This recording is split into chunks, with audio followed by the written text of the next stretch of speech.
This channel supports Extra Life in its efforts to raise money for the Children's Miracle Network. For more information about how to donate and join in their efforts, go to the link displayed here. Extra Life. Play games, heal kids. What up, everybody? This is your boy Blak. Magus. It's been ages since I've recorded something, but it's been quite a interesting 2 weeks.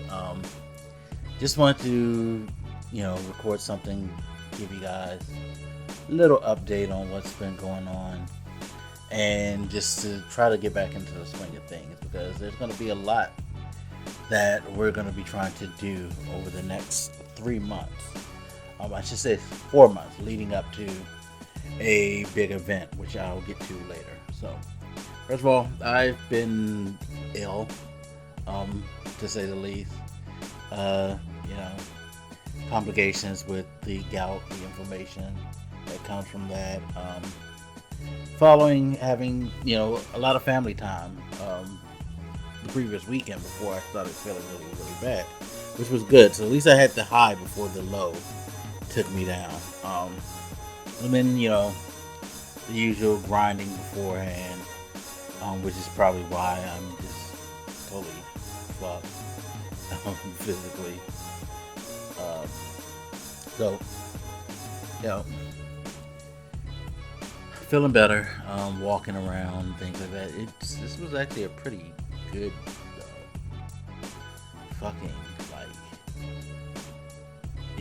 bout of it, where for at least 10 days I could barely walk, y'all. I'm talking about trying to get out of bed and trying to hobble on one foot,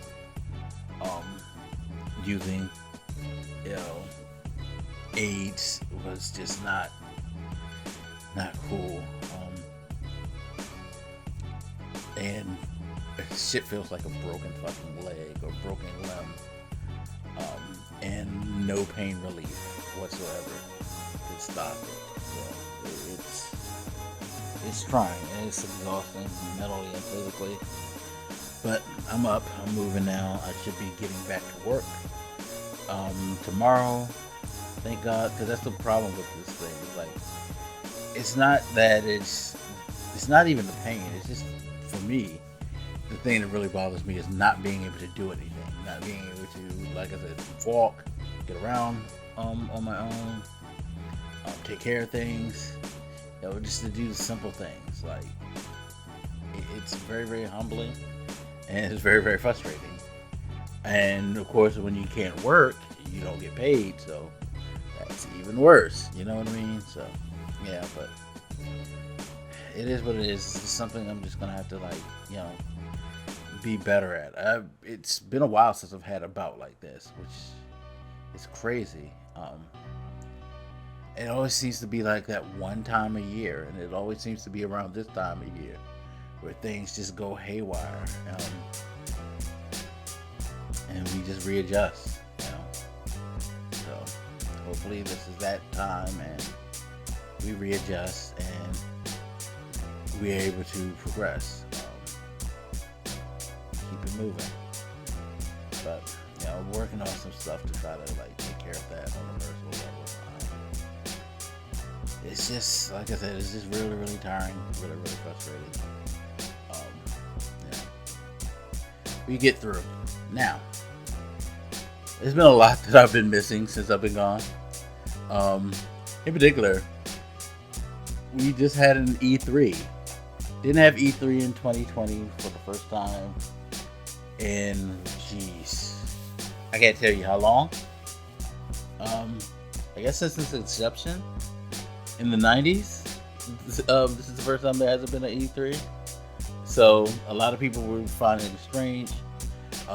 For those of you who may remember, I was one of those people who was comfortable with the idea, as I've always thought that companies can do better if they produce their own stuff individually. Of course, I get it. E3 is the big, exciting, it's the big fight that we all expect every year, so we can all, raise the banner of our favorite platforms, our favorite publishers, what have you, and you know, screaming at each other about who won this, who won that, blah blah blah blah blah.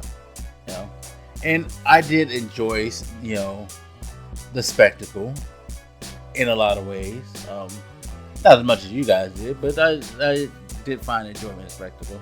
More importantly, I enjoyed the spectacle of talking about everything. But of course, I haven't been feeling well. I haven't like really been kind of like, you know, in a frame to want to kind of do like I usually do, where I blitz through the different conferences and things like that. Maybe do live streams with people and all that. But I have been watching. It's not like I haven't been watching. Definitely been watching. I watched most of Jeff Keighley's Summer Game Fest. Everybody got excited about Elden Ring, which is cool. You know, of course, I watched the Microsoft show, which, you know, it's funny because I was thinking, should I do a separate video or not? I might do a separate video, but for now, I'm just going to keep my thoughts as brief as possible because I don't want to make this too long a video. But yeah, I watched the Microsoft showcase, and yeah, they showed a lot of stuff. A lot of stuff that they're saying is going to be just Xbox only, or Xbox Game Pass, which means it's going to be Xbox and PC. There was some stuff that was very exclusive. The thing that rocked the world was the Starfield, which, me personally, didn't really affect me. As I don't understand why I should be rocked by that. Gotta be honest with you guys, I don't know, other than him saying that it's Skyrim in space, I don't know what it is that I'm supposed to be geeked about. And I'm one of those rare people who aren't big on Bethesda games, period, so it really didn't shake my core, but I'm sure it shook some people's core. And it's gonna like be an interesting year or two to see how the fallout of Microsoft buying ZeniMax Media and subsequently Bethesda and all their properties is how that's going to play out. But you know, we got to see the Halo is going to come out, which was cool. Glad to know that that game will be out this year. Interesting that the multiplayer is going to be free to play, and then you pay for the campaign. I'm curious how that's going to affect the numbers of that game. But yeah, the Microsoft definitely did do the best show. That being said, that wasn't hard to do this year, as E3 was all over the place. They clearly weren't ready to put on a like all online only event, and neither were many of the publishers. Ubisoft, the last couple of years, I want to say, have been kind of dodgy anyway, and this was probably their most dodgiest effort this year. Like,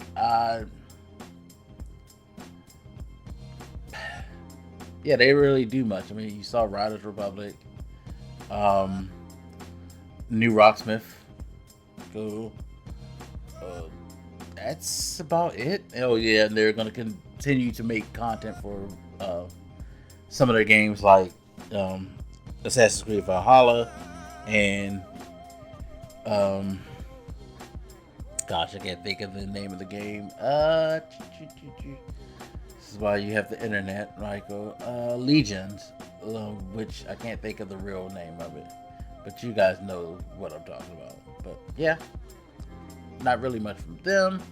Capcom, Square, not really much from them.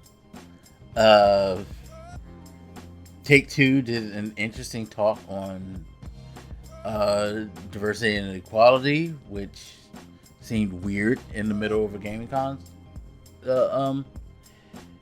conference, but okay. A lot of people were pissed at that because, you know, everybody wants GTA 6. Yeah, it was just, you know, Nintendo ended it with like, yeah, we're making Breath of the Wild 2, and no news of the Switch Pro or whatever they think it's going to be, debunking a lot of these like reports that have been coming out, especially from Bloomberg, who has generally tended to be on the mark with theirs.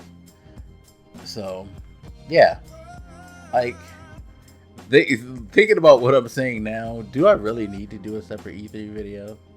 I don't think so, because it really wasn't much. It was like there was not much to unpack. Like there was some stuff that looked cool, but it wasn't anything that like I would say for me impressed me enough to where I was over the moon. Like I'll check out some of the things and maybe keep a tab on one or two things, but for the most part, yeah, it was a thing. Next year they're planning on trying to get people back, so it'll be a little bit more organized probably, because this clear online only thing clearly isn't their element. But E3 has been fading in quality for a while now, so it could be just a reflection of just the way things are going. Like E3, beyond the nostalgia hit, I don't think is as big as it was, and I don't think it'll ever get back to that place in game. The pandemic has nothing to do with it. It's just that E3 is just getting to that point. I think that's why you saw like Sony decide, hey, we're not doing this no more. We're not spending all this money anymore. We're just gonna let this shit go, and we're gonna like produce our own stuff. And I think that's why you kind of see these half-assed efforts by the companies now, to be quite honest. Because like, EA, they had Battlefield show up, but EA's not even doing anything this week at all. They're actually doing something next week to separate itself from E3. And Microsoft, I believe, I just read not too long ago, either tomorrow or the day after, they're doing another showcase, which is going to be an extended version of what they did, and they're probably going to more detail and everything there. Like, yeah, I think this year everybody just wanted to pay E3 lip service, but I think from here on out, I don't know. We'll see what next year looks like. Because as far as I'm concerned, E3 is just not like going to be the thing that it used to be, and it may not be as necessary as it once was. Yeah. So, but time will tell. You know what I mean? Time will tell.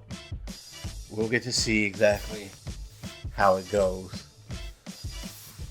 next year. Next year will actually be the actual telling mark of what we should expect from E3, or if we should expect E3 anymore.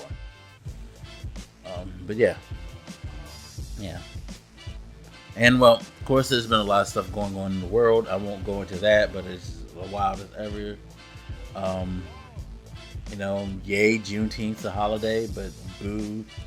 Every state in the world is trying to ban, schools from teaching about racism and, make it harder for minorities to vote. It's like, yay Juneteenth.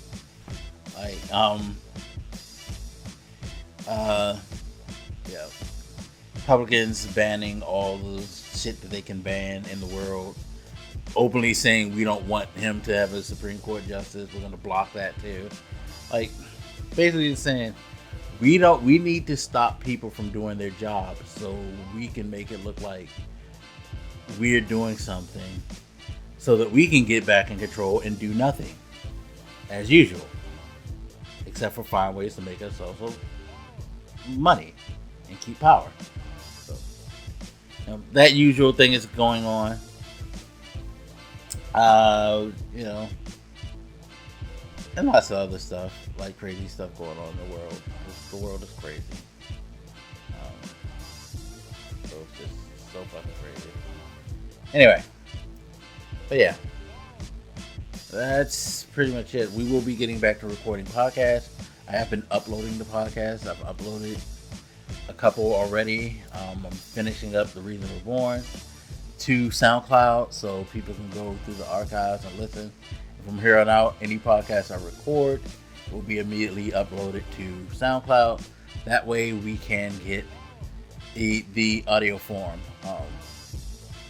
up and out there for you guys to check out, instead of you having to go to YouTube. So you can make a choice. I actually like having stuff on SoundCloud because I feel like more people will expose themselves to stuff if they can just put it on in the background and not have to worry about too much internet buffering. It's easier that way to do it through SoundCloud. So, and once I get the RSS feeds reestablished, it'll be up on iTunes and whatever other platform I can put it on. That includes Spotify, if I can figure that out sometime soon. Then cool. We'll be reachable. We'll be able to be heard in more and more places. Well, that's always a good thing. But yeah, I'm doing okay now. Thank you guys for your concern on social media. But yeah, we'll get back to the regular schedule. One thing I wanted to say though, before I go, is that the reason why I said this is going to be a very busy next 3 or 4 months leading up to a big event is because I am back to doing Extra Life. Yes, we are back to doing Extra Life. I've set up a page. I'm going to put the link to the donation page in the description. I still haven't finished fleshing that out too, because again, busy, sick. But we're gonna get that established. We're gonna put that up. We're gonna have that set up for you guys, which is why you're probably gonna see me online on Twitch more, trying to promote that, getting you guys hyped and ready, so that once we get to November, we can make some money for the Children's Miracle Network and help kids. But yeah, I'm very, very excited about it. Very, very excited about that. We'll get into details into that later as well, because I'm running out of breath and steam, and I feel like I need to take a nap. So anyway, as always, you guys, feel free to hit me up. Let me know what you think, and I'll catch you later. It's your boy Blak Magus, and I'm out. Deuces.